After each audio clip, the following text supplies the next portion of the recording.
Hey guys, thanks for clicking on another video. Welcome back to the channel. Today I'm coming at you with the run and gun playbook. I'm going to be showing you my audibles as well as my schemes, and that'll be able to give you all the insights. So now when I'm playing online, you kind of understand why I'm trying to attack certain coverages certain ways or why I'm looking at certain plays.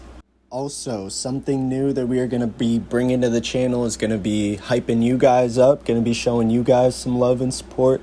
So if you guys like and comment on this video and you are subscribed to my channel, then on the next video, you will pop up on the screen just like this. All right, getting into the video now. Normally when I start an offense, I go down to this pistol trips set. There's a bunch of different plays in there. But I first want to start by saying Panthers theme team. Normally you have a Cam Newton. We had Bryce Young, although we might not in the future. But with that being said, I have a mobile quarterback. So now we're here in the pistol trips. Getting into my audibles here, I have inside cross in the first slot. We have dive, just basic dive play. We have our smash. And we have play action halfback flat. So that's going to be my audibles. Now, normally, like I said, running quarterback, so we're coming out in the option play, or we could even come out in that halfback stretch. All right, so starting in order, we're going to go to that inside cross. Now, I really like this play for a quick snap against man. If someone's just running that double mug or the cover zero man blitz meta, it's a mesh concept with the hook from the running back. So if the user picks up on one of the meshes, then you're able to hit the running back, or just quick snap, mesh, got him. If you get the time, you're able to hit that post over top. The way that I typically like to set this up, I'll put Tremble on a post, and I'll stem him up to be about the same depth as the slot receiver. I put our X receiver on a post, so that way I can stem him up. And with the B receiver, I do a couple different things. So in this scenario, he's on a slant. A lot of times I'll put him on a drag and I'll motion him all the way to the right. Or I'll have him block and I'll have the running back go on a little check and release route. It kind of just depends on how the game's going. As you see me stemming up DJ Moore 2 on the left side. So on the left side, cover 4 beater. On the right side, man beater, unless he shades outside. Which if he shades outside, then I should have Steve Smith over the middle, which like I said, normally it'd be motion for a drag. In this scenario, there's no defense, so there's no reason to block, but I'm still blocking him just for the practice. So yeah, that play right there, I really like that. I just added it this year. Gonna be adding a little bit more, but obviously more wrinkles, but these are just my main plays, my main audibles. So now we go with our big chunk play right here. Everyone's got one. I really like this one out of the pistol trips. It really works well for me. A couple setups I always do. Streak tight end. The slot receiver, go ahead, put him on a drag. I feel like if you put him on a slant, it definitely messes things up. Right here, as I'm showing you what I would do if it was cover 4, I would just have post crosser, stem it up to be same height, just about as that out. But like I said, I really don't do that. I just streak them. It's the easiest way. Tommy Tremble's going to be pulling a safety, and that B receiver sneaks in underneath. The slot receiver is going to take the user, and if everything else is taken, you have this X route in that window right there. So again, that's PA halfback flat. And if you really need time or you really think you can get that bomb on the right side with that play, just block the running back. Although right here, I show you guys that, with all of those routes going to the right side of the field, it's pretty easy. And if you run it over and over, it gets really repetitive. But I just want to highlight that if you do not block that running back, you have an out route on the left side. Now, there's no defense, so he gets out of the pocket clean here. But if you guys have played Madden before, you know that that route never gets out clean.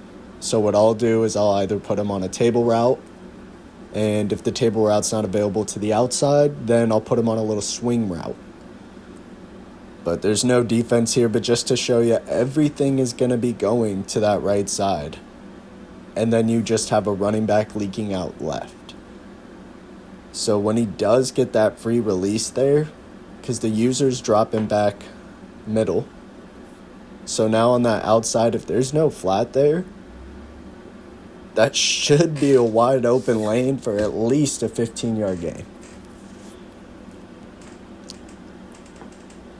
And now we have our smash play. This is my quick snap cover 3 beater. The inside receiver on a streak always fries cover 3. The only adjustment I make is putting my B receiver either to block or on a drag. All right, as I go to the next formation, it's going to be the tray open. I've been running tray open now for about 6-7 years. I'm just really comfortable with this set.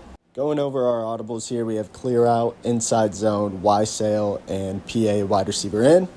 For the play action, I just like this one because you have the high-low over the middle. So that's when I run a lot, I'm able to put the user in a bind. So if he comes up, I have the in.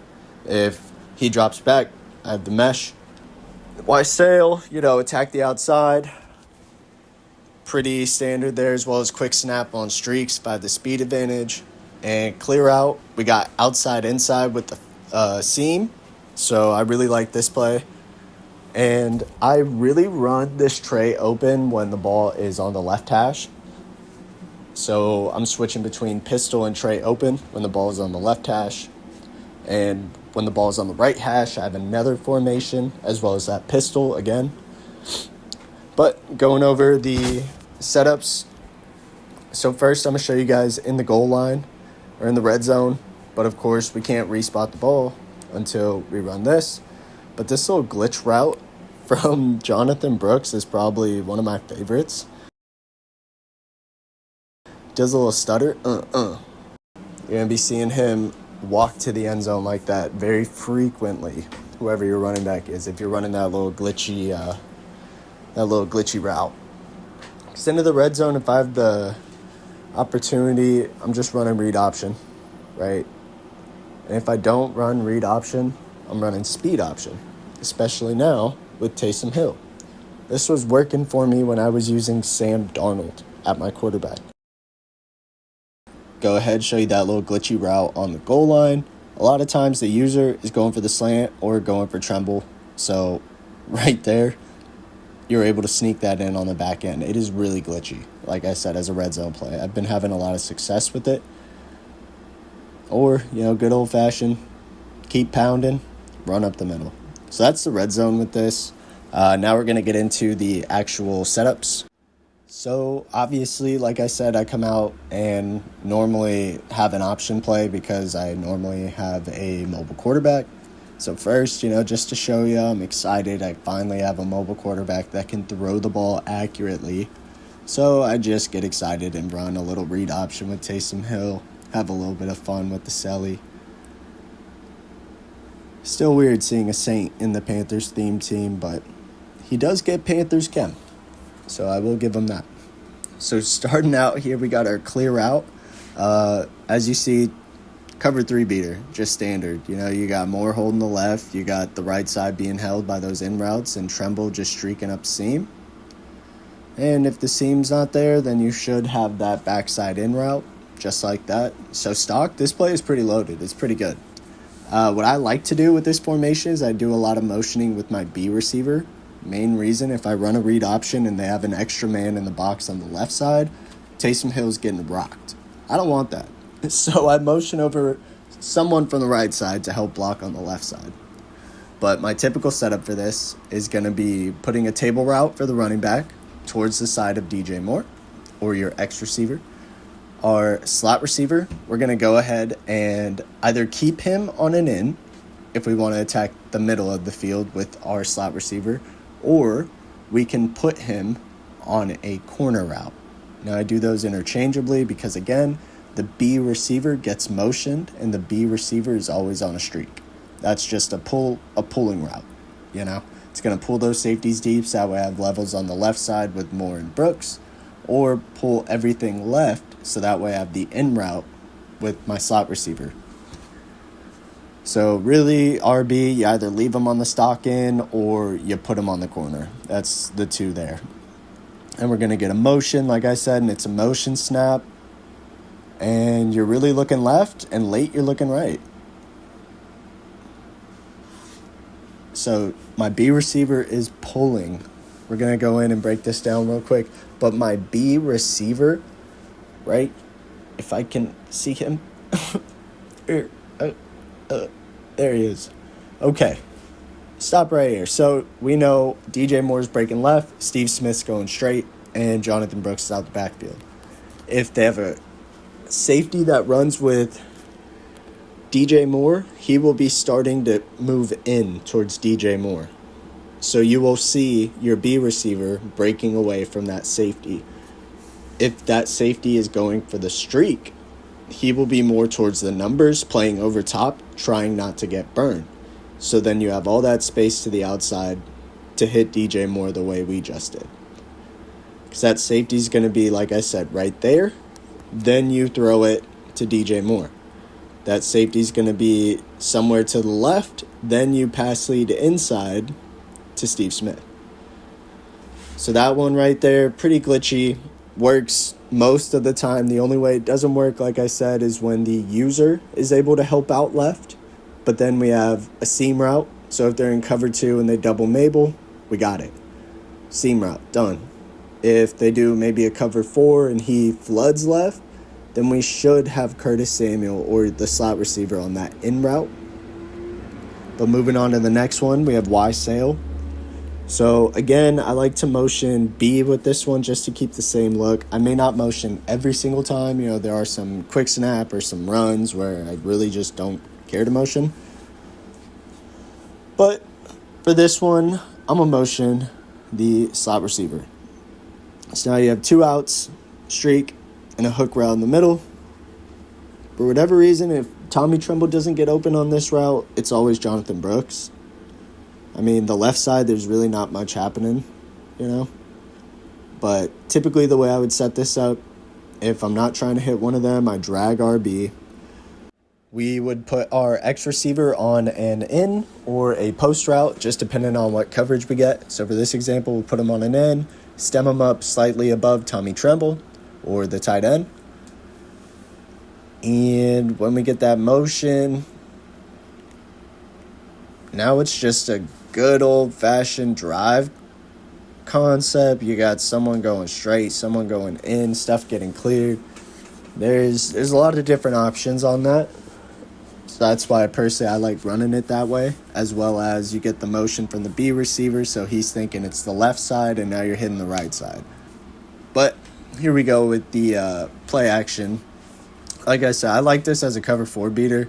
I stem up the B post, my outside post twice, so that way my posts have different lengths and different depths. And that's really the only setup. I run the play action. I normally keep the play action because it gets you a good block off the right side if you slide left. For Tremble, you can put him on a slant, but I don't like putting him on a slant because when you put him on a slant, it messes up the in, and it's just the wrong depth. So I normally just keep it pretty stock. The only change I make is, like I said, depending on the coverage, I'm going to put RB on either a streak, I leave him on the wheel, or I put him on a post. So really, it's all with the slot receiver for the play action. But normally right here, that route's wide open, underneath. I don't know what it is, but cover 4 does a great job of staying over the top, but it gives up everything underneath this year. But going ahead, respotting the ball to the opposite hash, because like I alluded to earlier, we run different offense based on where the ball is on the hash. So not a lot of people do it that way, but that's the way I do it. But getting into it, we have the gun doubles. Yes, I really, really love the gun doubles. Getting into the audibles, we have angle smash, jet touch pass, inside zone, PA zone read. The jet touch pass sets up stuff for us not only in the red zone as well as just short yardage, some quick. As you can see, you have multiple different plays here. So we're going to come out, read option. If I need to, I can motion that tight end now. Now I have an extra blocker for Jonathan Brooks, and I'm basically taking it right there every time, right off Tommy Tremble, and treat it as an outside zone run. So even though it says inside zone, one motion and you could turn it to an outside zone. I do it all the time. For our angle smash, this is our cover 3 beater. Tommy Tremble, seam. You're going to be seeing that a lot. This is one of my favorite plays because it just shreds cover 3 every single time.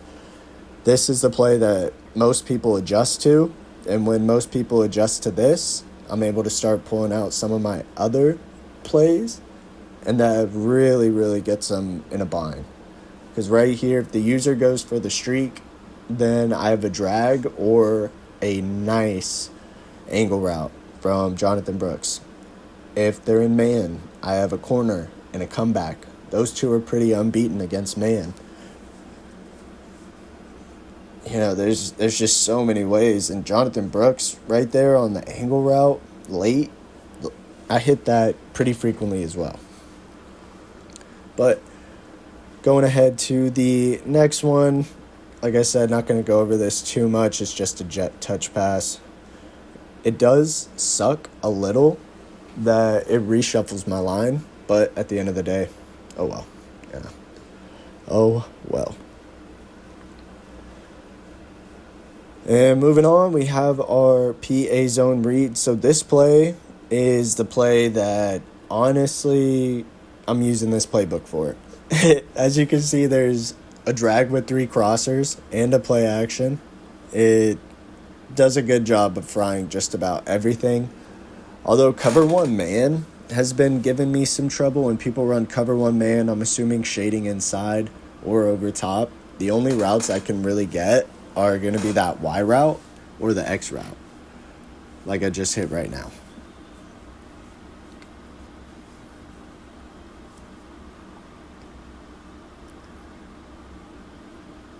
So my normal setup, I'll either run it stock, or the only change that I would do is put my running back on a flat.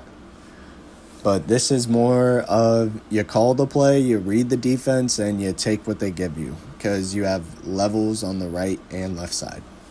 And then heading into the red zone right here, like I said, that jet sweep, it's going to do a good job of getting us some easy yards throughout our drive and setting up our goal line 1-play, 2-play touchdowns. Right, so we have 3 different jet sweeps. One is with the fake halfback handoff. One is a traditional jet sweep where the halfback's lead blocking. And the other one is a fake jet sweep quarterback keep. So first we have the fake handoff jet sweep. That one, if you have a light box, you're open all day. And normally the user gets fooled all because of the running back's fake. Because normally the running back goes that way. So now he's like, oh no, I don't want to get faked. And probably my favorite play in the goal line, as I show you again the difference between the fakes. Yeah, sometimes you're able to cut that upfield and quick stop and get there, kind of like 2K quick stop. But probably my favorite play in the goal line, this play makes me feel so smart because the user goes all the way to the right for this jet sweep. That's just never there. And then you have a nice cutback off Damian Lewis or your left guard to make it in for a touchdown. And that is going to take us to the end of the video. So thanks again for clicking on. If you guys didn't pay attention in the beginning, if you guys like, comment, and subscribe to this channel on this video, then your comment will have a chance to get shout out on the next upcoming video. So thanks again for watching. Stay tuned for more and keep pounding.